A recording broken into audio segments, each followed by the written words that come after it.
So welcome to this ROV chat. And today, Stephen and I are going to talk about how to find and release lifetimes of pain. So this begins with the idea that our bodies and our energy fields store our life history, and even the life history of our ancestors before us and of our own past lives. And these issues from our past, our ancestral past, our past lives, can show themselves as pain or other physical symptoms of tension in the body, even illness in the body. And so I have an example from my own life of an area that I've worked with in my life and the different phases of discovering what's stored in that area. So why is something stored? Things are stored as tension or pain when we have an emotional experience that is beyond our ability to resolve it at that time. So then it becomes stored in the body until we can later recognize and release it. So in my case, throughout my whole life, I have had, fortunately, not so much anymore, but have had a pain between my shoulder blades on the left side behind my heart. So when I was growing up and I was a teenager, it would just kind of be like tightness that I'd have to stretch out. And as I got into weight training and I started to get stronger and load weight on it, it became tighter and tighter over the course of my life.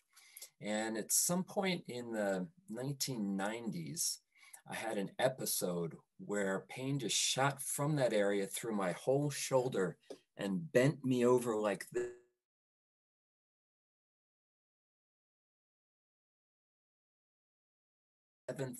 And just, it seemed like it was out of nowhere. And I did everything I could think of. Chiropractic, massage, cranial sacral, you name it, I tried it for this. And nothing, it didn't budge for anything. But as I started to tune into it, I just said, there's some message in this for me.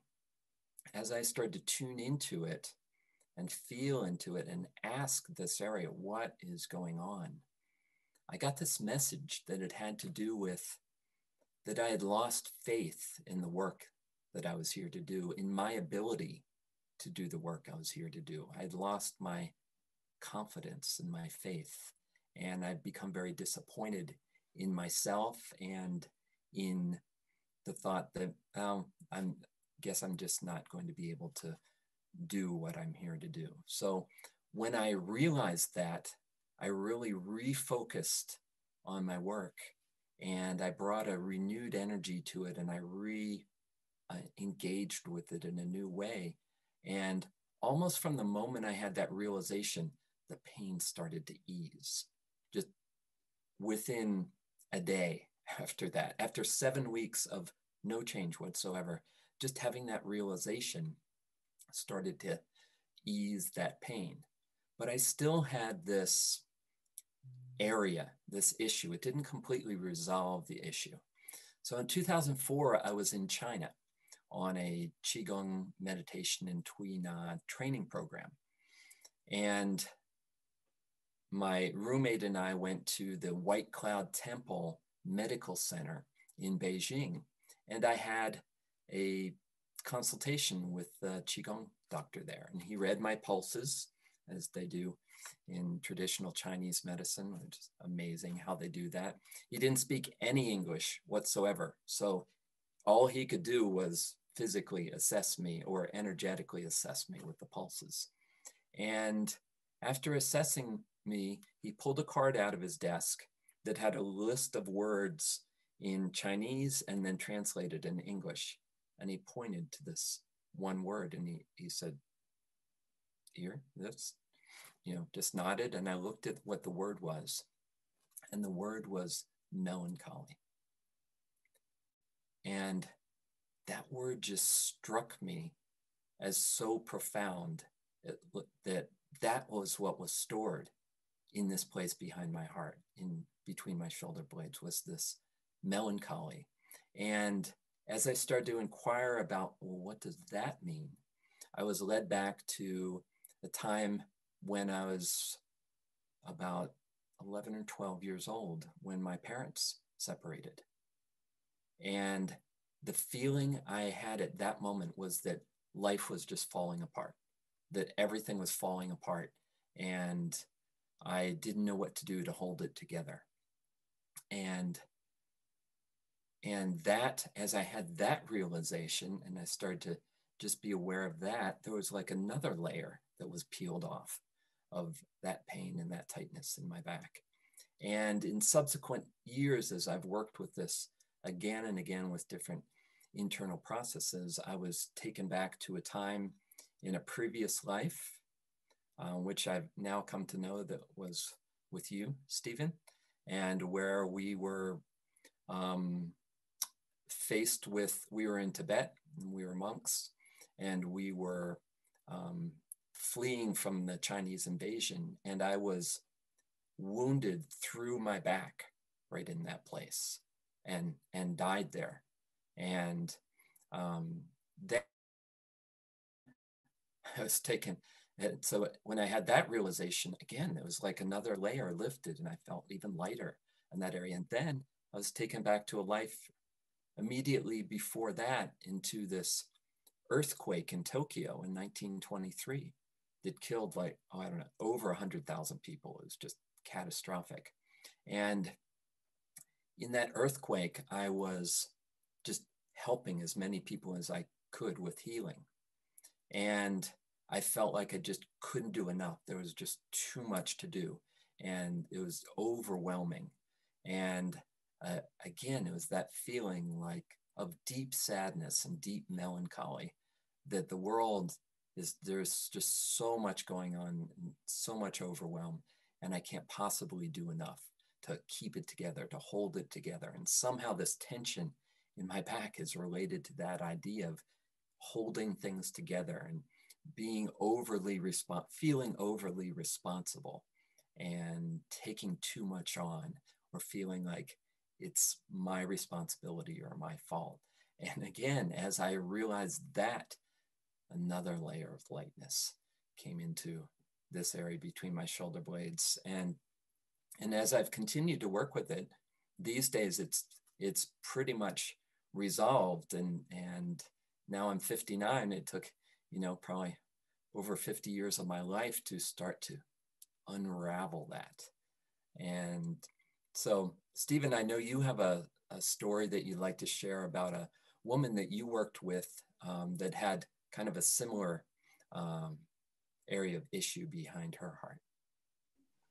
Kevin, thank you. Well, to begin with, I want to acknowledge that beautifully profound and touching story, and the way all the dots connect, and the way how deeply all the experiences that we have can actually contribute to held energies, to blocked energy. And that was such a beautiful story, Kevin. So thank you. I think so many people listening to that will feel a deep sense of resonance, and it may maybe help them explore different areas of the life that all contribute to a particular condition, or a particular energy block, or a particular symptom. So thank you. That was really very, very profound, beautiful.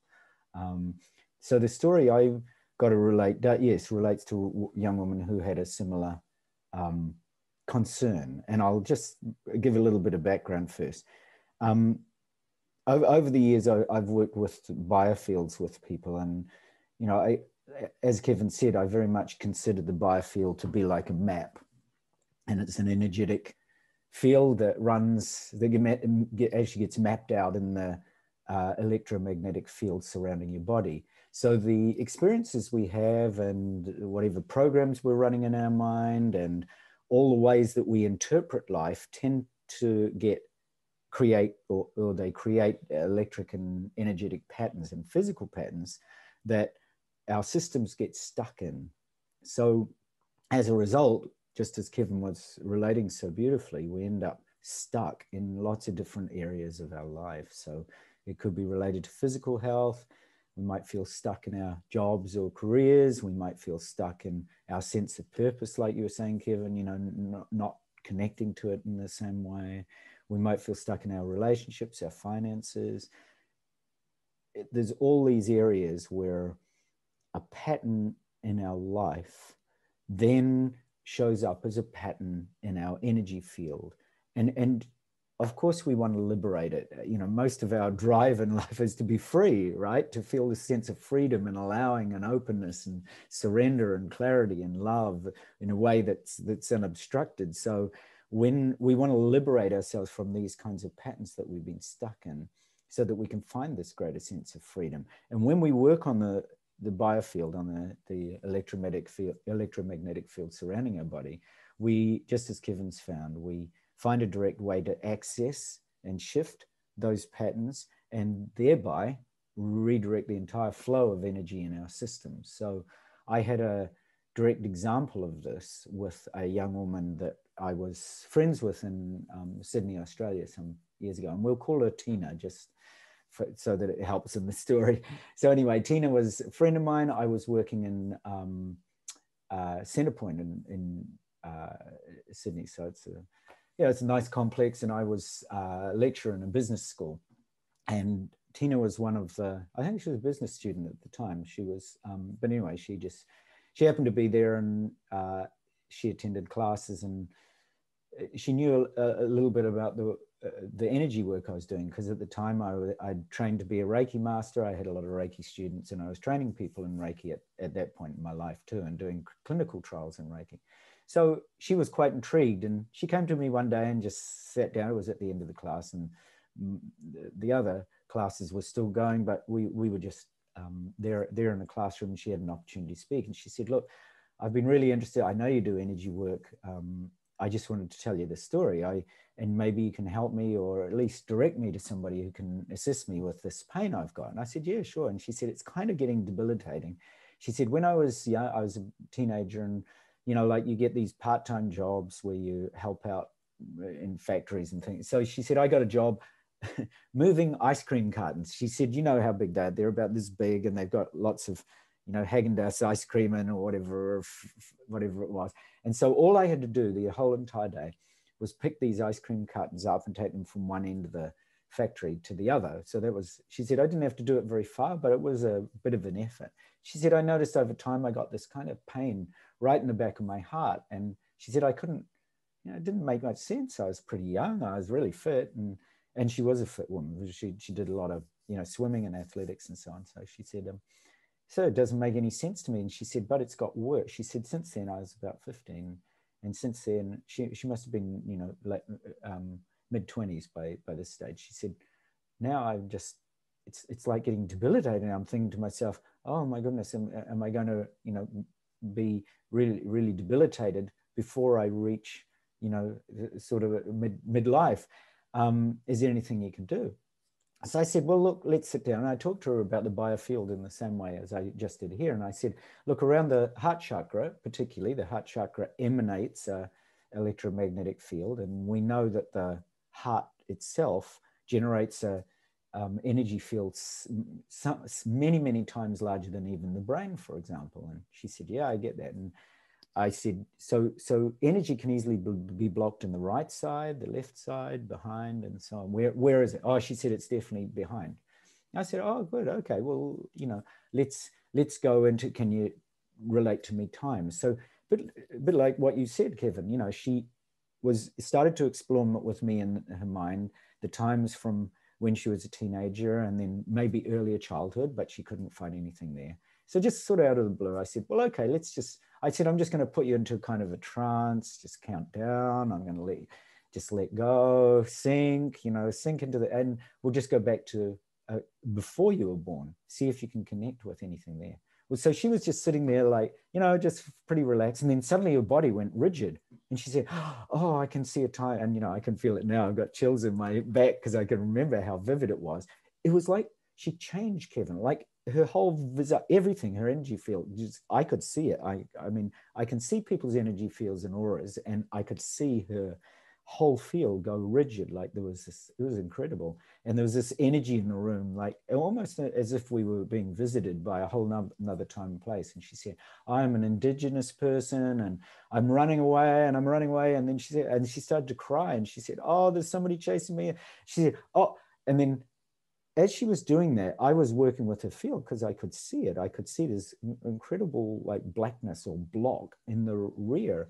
And I just guided her. I said, don't, you know, just let go, don't worry, just release. I said, oh, she said, they're going to, and somebody's firing an arrow. And she, you know, as they fired the arrow, I could see an energy coming like a dart into her back. So I pulled at the same time as she described it. But then she literally, Kevin, it was a shock really for me too, and for her. She kind of like whiplash if you get in a car accident. She suddenly violently just her whole body whipped, and she fell off the chair and onto the floor, and like there was just this resounding silence. And I thought, oh, I'm going to have to call a paramedic. She's either passed out or she, you know, or potentially she might have passed on. I checked for a pulse. I could barely feel anything. Everything was so faint. And I thought, I'll just relax for a second. I'm sure she's okay. And then I felt, and thank goodness, her pulse started to come back, and she was lying there. She lay there for a good 20 minutes or so, maybe even longer, maybe 30. I don't know. It seemed like forever. And then she slowly came around and she looked at me and she said, where am I? And she said, oh, and she said, she couldn't put words together. And then she started to tell me that she had a direct experience of that past life. She had a direct experience and feeling of being shot. She suddenly realized she put like you connected the dots, she put this past life experience and that ice cream, you know, accident and her current pain all together. Like she said in that moment, it was like a flash of light, but she said it, you know, knocked her out cold. And then she got up and she said, oh, she said, you know, Stephen, there is no pain. She said, I'm not kidding. There's nothing. She said, oh, she said, you know, she started to sort of dance. I still remember her face. Her face was like this bright ray of sunshine, you know, as if all the woes and cares of, you know, not just a lifetime, but of lifetimes had been lifted off her in that moment. So, you know, I was incredibly grateful, of course, because it's, as you know, from your own experience, you know, when you open to that kind of love in the electromagnetic field, you kind of, it's really love that heals, and the heart chakra is all about love. And we know the incredible power that the heart has, you know, to open to love, because it does produce this incredibly powerful electromagnetic field that's extending out, you know, several feet in each direction. And that's what it felt like. It was like I'd actually seen right into the biofield, right into the electromagnetic field of the heart. And that heart chakra informs every cell of our being. And it was almost as if it was her connection to life, and that her life force had been slowly being ebbed away by this simple block. So, you know, it was a real life-changing healing moment for me, because you recognize, oh, I'm not the one doing the healing, obviously. You know, her attunement with her higher self, with her past lives, with the power of life and the life force that's flowing through all of us, was just so ready at that moment. I just happened to be a very, you know, synchronistic facilitator who kind of just happened to kind of connect a few PowerPoints for her. But it was really amazing. So along with your story, you know, it was a very touching. I mean, she was profoundly moved. So was I. And I think it just is a real testament to the power of our, you know, biofields, our electromagnetic fields, to really actually store information that we can harbor and can affect our lives. Right. It is amazing what is stored within the cells of the body and within the field, and just related to, so not just past lives or not just our own life history, but even the lives of our ancestors. So as I went deeper into this pattern of melancholy, which was never to the point of depression for me, but for my dad, it had at one point early in his life had been a pattern of depression, and his father had a pattern of depression from his father committing suicide. So it's like, you know, these patterns are passed on and passed down exist in our energy field. And in her book, Electric Body, Electric Health, by Eileen McCusick, that both Stephen and I have been reading, she talks about the layers of the energy field going out, with the layers close to our body being more present time, and then going out to earlier and earlier, or farther and farther back in our life history, and then into our ancestral layers way out in the outer edges of the field. And it's just fascinating how she's found that by working with the field and becoming aware of the patterns and using vibration and sound frequency to kind of recognize and release the patterns and draw them back into the core, that, as you said, that's like energy that's liberated in the system. And there's so much more energy available in the system when these past emotional scars or holding patterns release their energy, when they're recognized and just brought into awareness and felt again, but in a way of release, acknowledgement and release. It's powerful work, and it's work, you know, that you can certainly, I mean, there's many different modalities and therapies that work with this: sound healing, Reiki, as you mentioned, chi healing.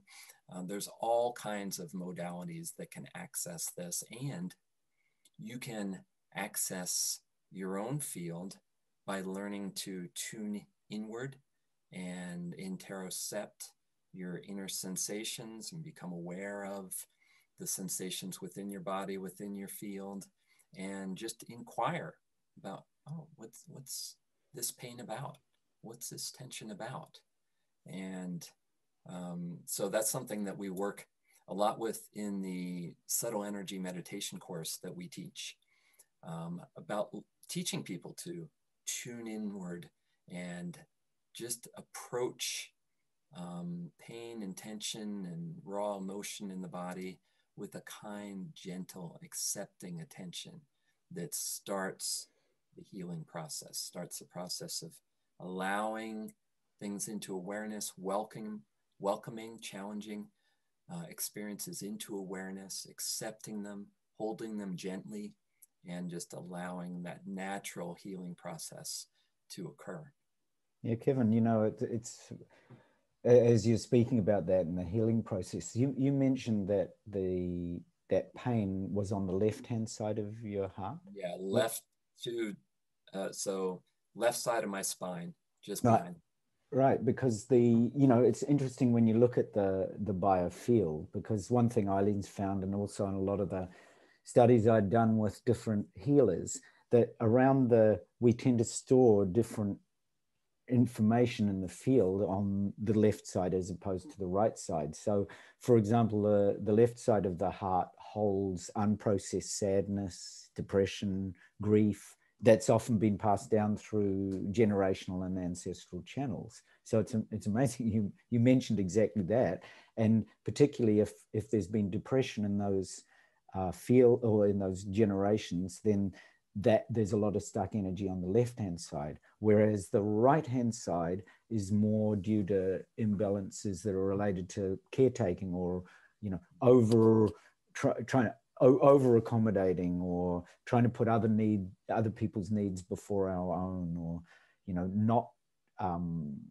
saying yes all the time, and thereby potentially bringing up feelings of resentment. So it's really, just in that simple terms, it's really powerful what you've shared, because you're actually pointing people to look at, okay, if there is a pain there, which side does it come on, and can you relate it to those basic characteristics, because they then really help us to, admit what we're feeling, because it's really difficult sometimes to admit what we're really feeling, and then to, regularly observe it. And as you said, instead of projecting it onto others, welcoming it, and then opening to this really vast, boundless awareness that's all embracing, that's always present, this awareness of compassionate awareness, love awareness, that can really help us in our lives to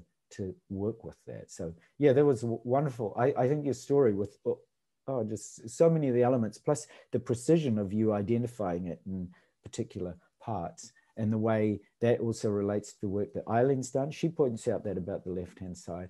I did lots of work with touch for health and acupressure and shiatsu and psychics and energy workers in that field, and they also used to talk about the left-hand side of the heart and its relationship to that. So that's a wonderful thing to point out for people, because when you look at you can learn so much by being aware of the way the energies work between the left hand and right hand side of the body, and the way that may impact, as you said, generationally or ancestrally or in past life. So Kevin, thank you. It was incredibly beautiful what you shared. I felt so touched by it. Likewise.